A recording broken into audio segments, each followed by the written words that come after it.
Ashley, when will you be getting home? It's already 6 p.m., you know? Uh, I'm sorry.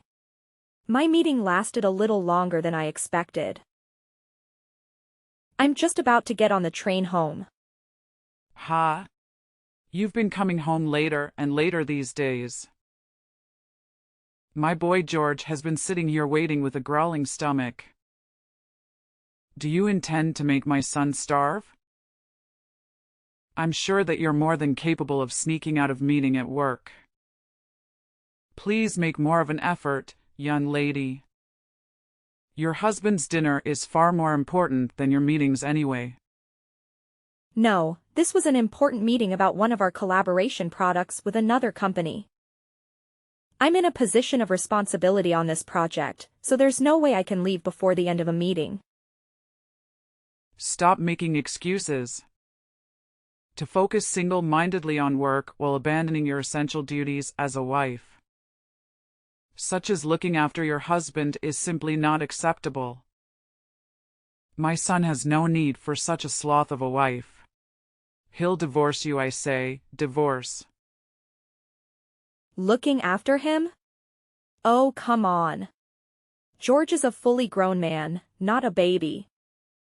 Plus, he's unemployed right now and spends all of his time at home. Do not talk back to me, young lady. Sorry, it's gonna be a little while longer before I get home though. So if he's really desperate for something to eat, you're more than welcome to use whatever's in the fridge to make something to eat between yourselves. What?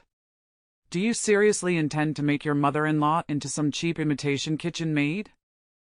Have you no shame? I've never heard of such a cheek. I'll have him divorce you if you're not careful. No, I didn't mean that. I'm sorry. Just forget I said anything. We won't be waiting for you any longer. He's so hungry, he's going to pass out if he doesn't eat soon. We'll find a sushi restaurant or someplace to eat out tonight, so we won't be needing any supper from the likes of you. Hold on a moment, Mom. I understand you're upset, but let's not jump to conclusions or make threats. It's not fair to bring divorce into the conversation. We can discuss this calmly. Calmly? How can I stay calm when you're proposing something so outrageous?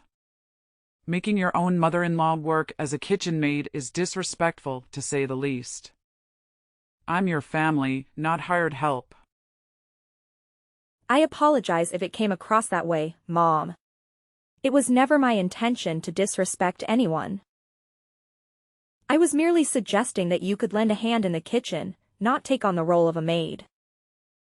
I understand that family dynamics can be sensitive, and I didn't mean to offend you.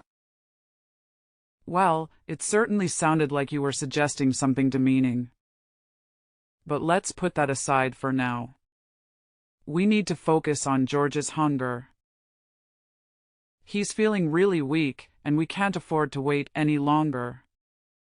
I understand the urgency, Mom, but as you can see, George is a grown man now, so he could of course handle his own meal. You shouldn't have to worry about him that much. Oh, trust me, Ashley, I'm well aware that George is a grown man. But as his mother, it's only natural for me to be concerned about his well-being. I've been taking care of him since he was a baby, after all. Well, Mom, I think it's time to let go a little. George is perfectly capable of taking care of himself.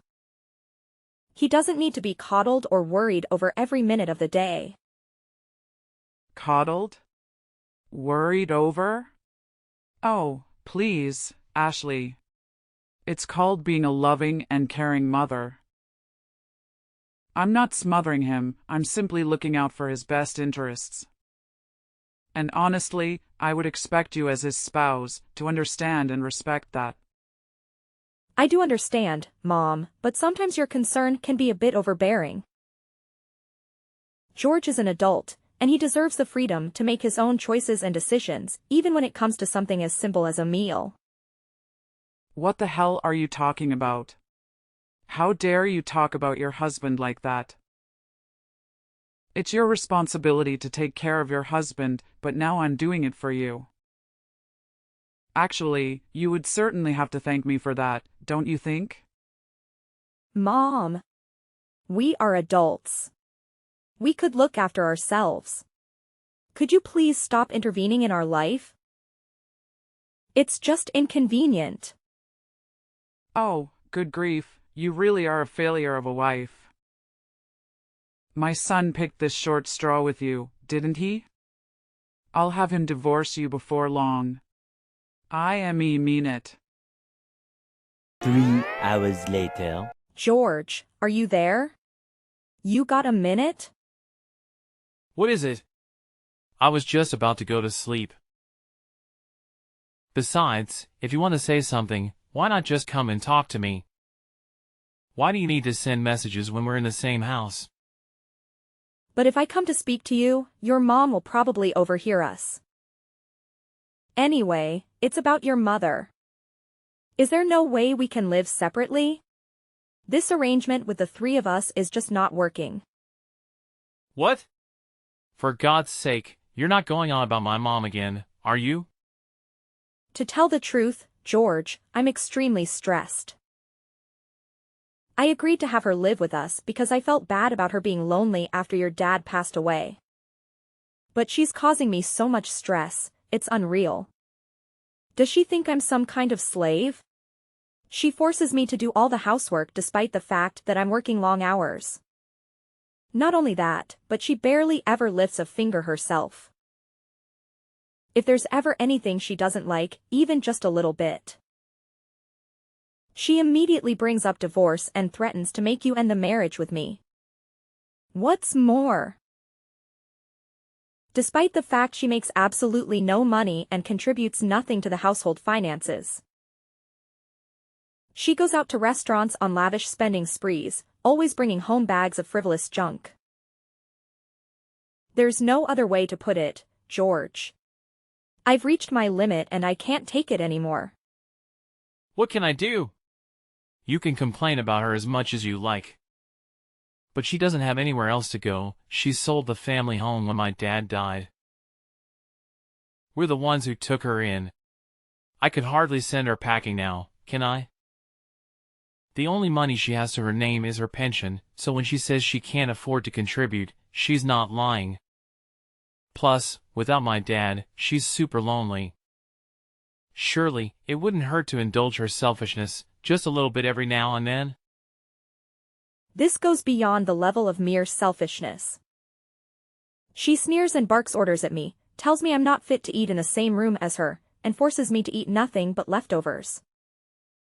Demands that you, being the husband, must always be the first to use the bathtub, while she, being the all-important mother-in-law, uses it second. Then when my turn finally does come around, there are even times where she lets the water out before I can get in. For some strange reason, she constantly gives me midnight sermons on how a wife should act. So I can't even sleep half the time because of her incessant preaching. Since she moved in with us a year ago, I lost 10 kilograms from not eating properly due to all this stress. This is malicious bullying, plain and simple. It's a miracle I managed to tolerate her this long, and the only reason I did is because she's your mom. But I'm sick of being treated like I'm not even human. I've reached my limit. Please, George, have her move somewhere else. Maybe an apartment or a shared house or something, I don't know. Just anywhere but here. If that's impossible at the very least, could you please tell her to stop treating me this way? If you don't do something, I'm going to lose it. Fine, sheesh woman, I get it. I'll mention it at some point if I remember. Anyway, more importantly, I need $300. What? $300? What are you going to use it for? Travel expenses. I'm looking for work right now, so I need money for bus fares and trains and stuff. What? But I gave you money for travel expenses not that long ago. You get $150 a month for that already. That's a pocket change. I already use it all. Get the real woman, $150 just doesn't cover it. Give me $300. Wait, you are. No way. Are you visiting casinos again? What? Come on, it's not like it's a problem.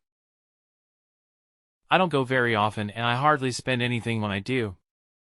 It's a way for me to let off steam after the hours I spent job hunting. You haven't forgotten that you lost your last job. Because you got caught sneaking out of the office and visiting casinos when you were supposed to be working, have you? You got on your knees and swore you'd never visit a casino again, George. You swore. In spite of that, you're at it again, and this time you're blowing the money that I give you on travel expenses on the slots. If that's where it's going, you'll never get another cent out of me. Oh, give it a rest, woman. You're like a broken record, nag nag nag. It's up to me how I spent my time. Are you seeing a ban from relaxing to take my mind off the stress of trying to find a job now? Who gave you the authority to do that? The only thing you're good for is bringing in money anyway. If you can't even toss me a few dollars when I'm in a pinch, then what the hell do you bring to the table? What? What does that mean? The only reason I have to work like a dog now is because you got fired for acting like a moron. Job hunting, give me a break. All you do is laze around on the sofa like a sack of potatoes. Then you have the nerve to spend the money I give you for getting around town on the slots. You have no right to be angry with me. Oh, just bottom it already. Nag nag nag. You think you're so much better than me just because you happen to have a job, don't you? Screw this. I'm going to sleep. No, you can't just get up and talk to me. I'm not finished, George. George. The next day. Excuse me, Ashley. Answer me. What is it? I'm at work right now. I hear you've been complaining to George again. Giving him a hard time because he's struggling to find work. How dare you go whining to him behind my back? You really are a spiteful, underhanded cretin of a woman. What? One thing you don't seem to understand about my son is that he's recharging his batteries right now. He's simply depressed because things didn't work out at his last company. Any normal wife would be trying to make her husband feel better right now. But far from it, you're actually going on the attack. You're atrocious. You're a devil, I tell you, a devil. There's nothing for it but divorce. The fact that you're messaging me like this now must mean that George just woke up from his hibernation on the sofa. And told you about the conversation I had yesterday, right? I bet he told you about what I had said about him finding a job and nothing else. Am I right? Ugh. I give up. Now, you listen to me, and you listen well, young lady. You need to make more of an effort to stand up for your husband. You need to have his back. Just because you happen to have a job doesn't make you any better than him. Right, sure, I'm sorry. I'm occupied with work right now, so would you be kind enough to tell me off later instead? I'm busy. Good grief. Look at you. A fully grown woman bragging about having a job like it's some kind of special achievement. Tell me, Ashley, what good is a woman who does nothing but work? Ugh, I'll never get any grandchildren with a daughter-in-law like you. How about you fulfill your feminine duties as a wife for a change? I must be the unluckiest, most mistreated mother-in-law in the whole world. Aren't you at least big enough to admit your wrongdoing and walk away with some dignity? Get a divorce. You're really annoying me now. Would you just shut up for once? What? How dare you? What has gotten into you today? Where did this rebellious attitude come from all of a sudden? Know your place, young lady. Who do you think the mistress of this household is? If you define me, I'll have my son divorce you. Okay, divorce it is. Ha? Have it your way, I'll divorce him.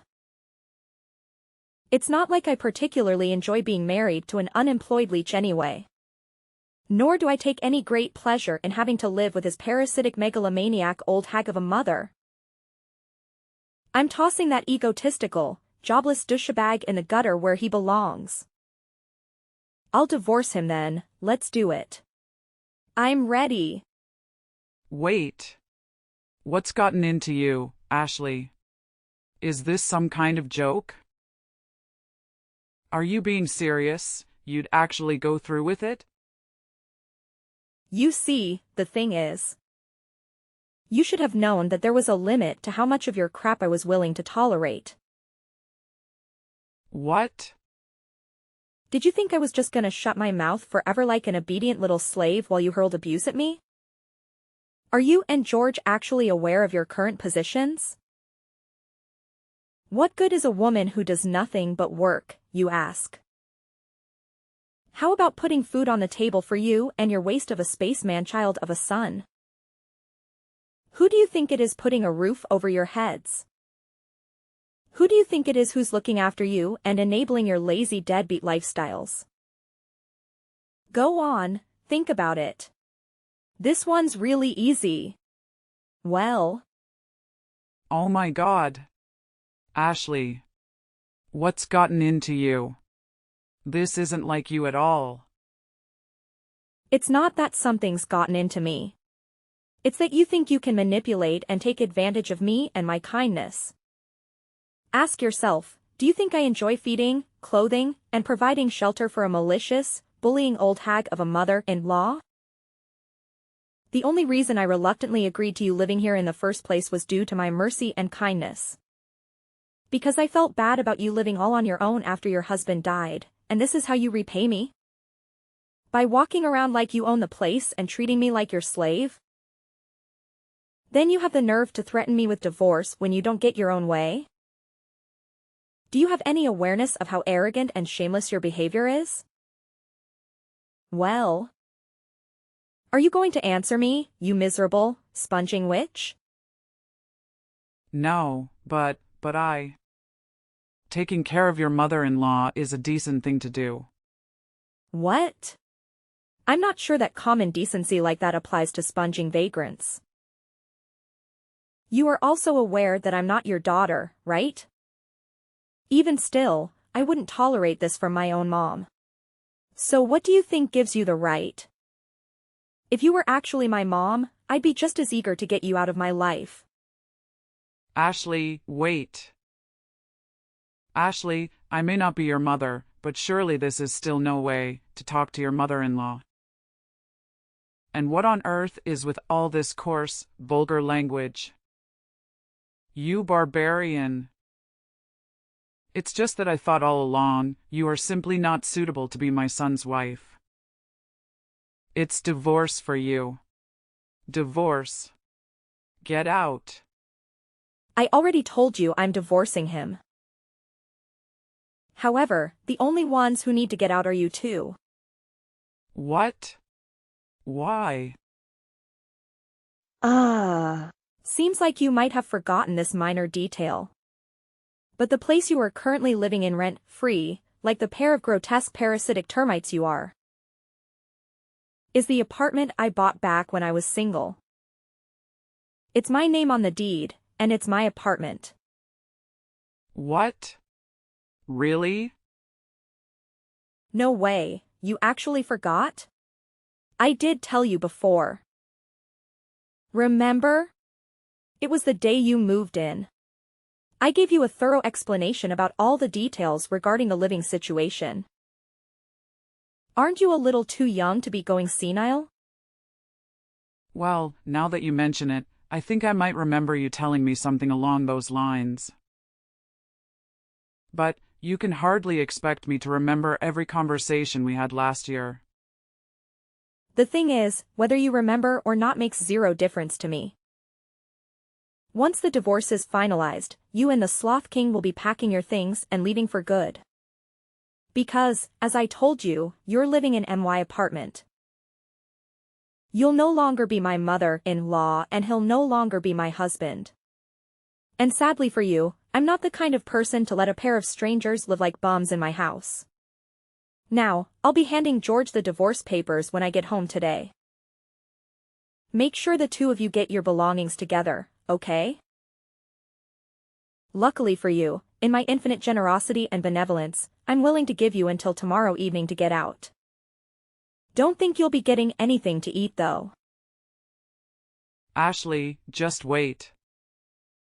Surely you're not going to divorce him immediately, today? You don't actually plan on kicking your husband and mother-in-law on the streets, do you? I simply do not agree. This divorce isn't happening. I won't allow it. What the? Why have you done a complete 180 all of a sudden? You seem to be happy enough to walk all over me when you thought you could get away with it. You waved around the notion of a divorce like it was your prized family crest, using it as a pretext to say whatever you wanted, whenever you wanted. Then the moment you realize things are no longer going in your favor, you're suddenly opposed to it? Don't make me laugh. What?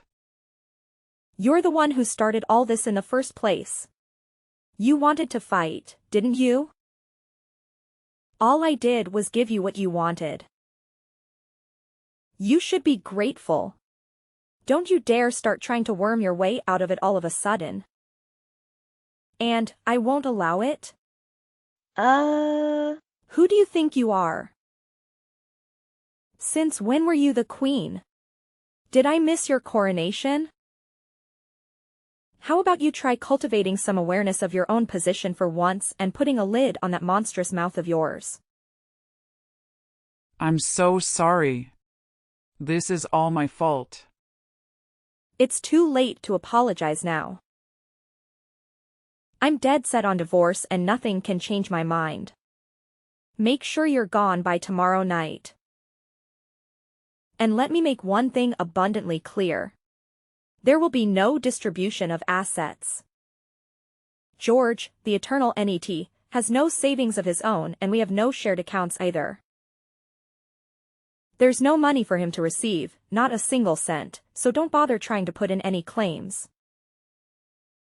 I would feel bad about throwing you out into the streets without any clothes. So I'll allow you to take the bare minimum of clothing and everyday necessities with you. I take it you have no complaints about that? If I've made myself clear, hurry up and get out of my apartment. And take your good-for-nothing son with you. Oh my God. Please, please, just wait. Wait. We don't have anywhere to live. We sold the family home and my husband passed. My pension doesn't amount to much either. George doesn't even have a job. Please. Oh, I see. Just so I understand, you'll be in dire straits because your sons are NET and you have no place to stay and no money, is that right? Okay, so what? Huh? That's not my problem. The fact that your sons are NEET or that you have nowhere to stay or that you have no money. Yeah, none of these things are my fault. If you're struggling for money, you could always have George earn you back both a living on the slots. And why can't you find a job? If you've got the energy to bully your daughter-in-law 24/7, then holding down a job shouldn't be a problem. I saw a local supermarket was recruiting the other day. Do that? Oh my God. God's not going to help you now. Nor is playing the victim, and I mean please, is this really any way for a fully grown woman to behave? If you don't have any money, then you work. Surely you at least understand that. You're not a child. Why? Why are you doing this? I think you know full well why. Because you defied the mistress of this household. When I got home from work that evening, I was met at the door by George and his mother-in-law on their knees. They begged and pleaded in unison, "We're sorry for the way we behaved." But I shook them off and said, "If you've got time to be groveling on the floor, you've got time to get your things together." For the first time in what felt like forever, I made some food just for myself, and was able to take a bath at a leisurely pace when I felt like it for a change. Then I retired to my bedroom, locked the door, put in some earplugs and slept like a baby. The next day, the pair of them were desperately trying to butter me up by dashing around the house making breakfast and cleaning up. Then they got back on their knees and begged me once again, "Please rethink the divorce. I swear I'll never set foot in a casino again." My response was to hand them the divorce papers and some bags follow their stuff. After which I threatened to take them to court if they didn't sign the papers and get out by the end of the day. George panicked, reluctantly signed the papers and left, taking his mother-in-law with him. With that, I was officially freed of the termite infestation plaguing my house before the day was up. I was so happy about being freed from my in-law-induced slavery that I raised a toast and celebrated in lavish style. The pair of them moved into a scruffy 70-year-old apartment, which they somehow paid the rent on by scraping together what was left of George's mom's pension and Social Security money. Apparently, George finally started looking for work in earnest, and his mom got a part-time job at the supermarket. However, George's efforts didn't amount to anything, and he was constantly chided by his mom. "Why are you forcing your aged mother to work?" They got into thunderous shouty matches every day, and the neighbors at their wits' end started phoning in complaints. As things stand, it looks like they're on the verge of being kicked out. Again. They really are a pair of morons.